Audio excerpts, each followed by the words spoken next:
The Yellow Brick Road. This video does not reflect the actual views of real people. These are actors playing a role to entertain audiences. No persons or animals were harmed in the making of this video. Gosh, I love YouTube and I love Google. The problem I see in the MGTOW, men going their own way movement, is their obsession with maintaining a pseudo-alpha male. They think men should act a certain way, and women should act a certain way.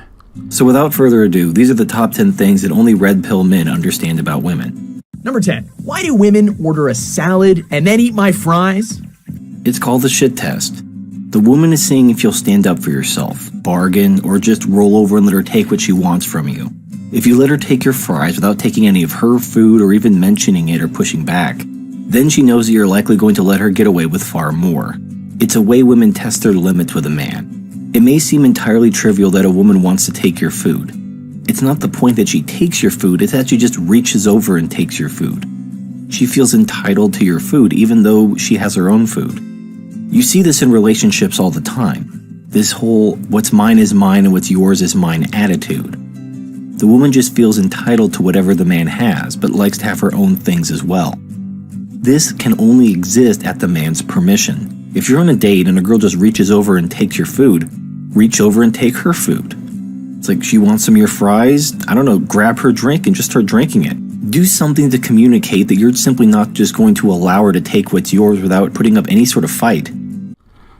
I don't see any self-evaluating other than the on-the-surface observations. That applies internally and externally. As immature and shallow as this type of thinking may seem, I still regard these people as innocent, like a child. Even if the actions may be destructive in nature, they maintain a form of innocence to me. This is my open challenge to any MGTOW, incel, male, female, anyone that have not considered deep introspection in their understanding of themselves and the world around them.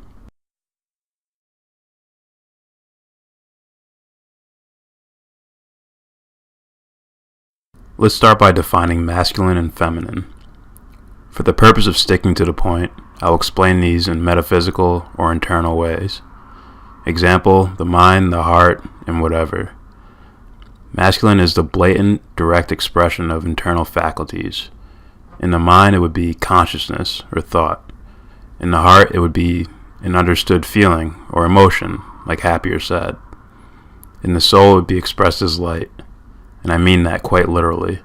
But let's not jump down that rabbit hole. Focused male energy takes direct roads from point A to point B. This energy can be as strong as a tank, accomplishing tasks and going where it needs to go with precision and without distraction. The feminine is a mysterious, indirect expression of internal faculties. In fact, the entire internal realm is considered feminine to the outside world because of the unknown content. But let's stick to the internal expressions. In the mind, the feminine expression would be the subconscious, including things like intuition, belief, faith, doubt, and dreams, albeit there is such a phenomenon as lucid dreaming. In the heart, it would be recognized as mixed or misunderstood feelings, like when an intuitive thought provokes an intuitive feeling, but you can't quite put a finger on it. Think of the cliche, there's something off with this guy. I don't know what it is, but there's something off. The feminine, in regards to the soul, does not represent the soul as much as it represents a location relative to the soul. If the soul is in the left, it can't be in the right, thus the right becomes feminine.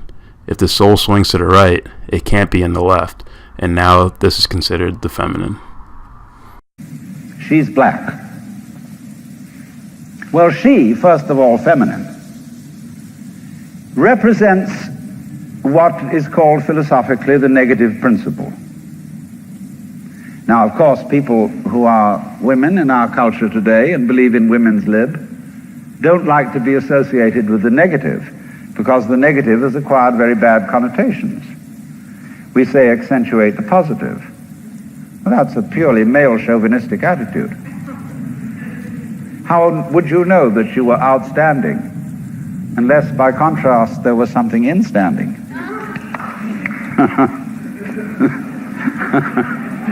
You cannot appreciate the convex without the concave. You cannot appreciate the firm without the yielding. And therefore, the so-called negativity of the feminine principle is obviously life-giving and very important.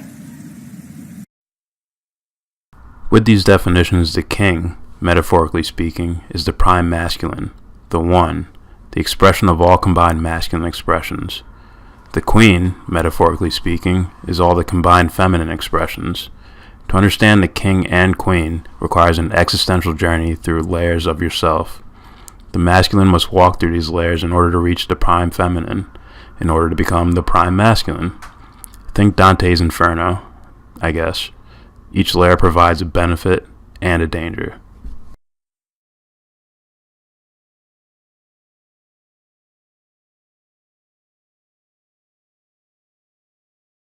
The ego is the first layer to journey through. The ego negotiates content from the external world as well as content from the internal. If someone throws a rock at you, there's content being received from two different directions. All the observed external content from the environment, like people, places, and things, allows you to understand, whoa, I'm on Earth, there's a person generating energy to throw something, person throwing rock. The internal content may be, he looks pissed, rock can hurt me if thrown at me, better take evasive action. The external meets the internal. Ugh. My eyes are extra gunky this morning. Gross. My tongue tastes like a dead person's tongue. Better swallow. And my throat feels like I'm being stabbed. Oh no, I'm sick. Better assess the damage.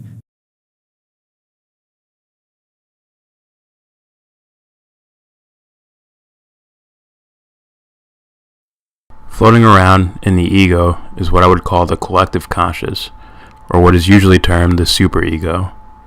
The superego, by my definition, is the social representative of humanity within your mind. It's the analytical comparison between who you perceive yourself to be and the society you perceive yourself to be in. Think of a collective belief of what beauty is, or what style is cool, or even what cool is. Then look in a mirror and compare yourself to it. That's the superego at work.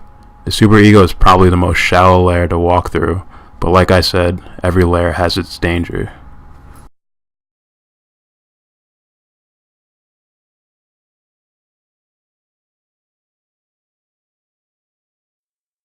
The heart is essentially the layer of understanding simply the on-the-surface likes and dislikes. Your emotions should be obvious indicators of this. Things you like attach to the feeling of happiness. Things you dislike attach to the feelings of depression or possibly anger. Obviously, there are an entire complex range and spectrum of emotions, just as there is for likes and dislikes.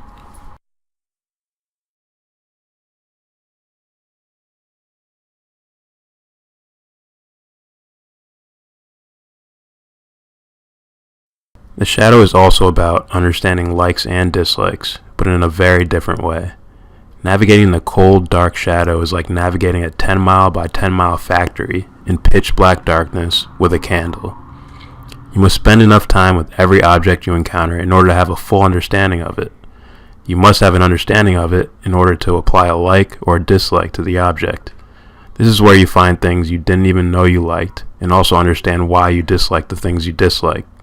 I would consider it imperative to care as much about dislikes as you do with the likes.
The subconscious is the layer where the collected content from all experience is jumbled together.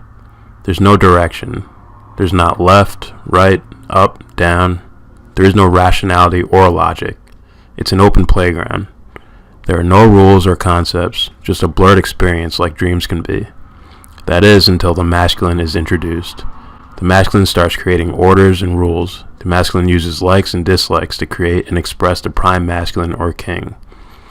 The prime masculine creates a left and right, or up and down, in order to make a choice, in order to express its likes and dislikes, in order to be itself. The prime feminine, or queen, provides infinite content for the prime masculine to walk through and express itself with.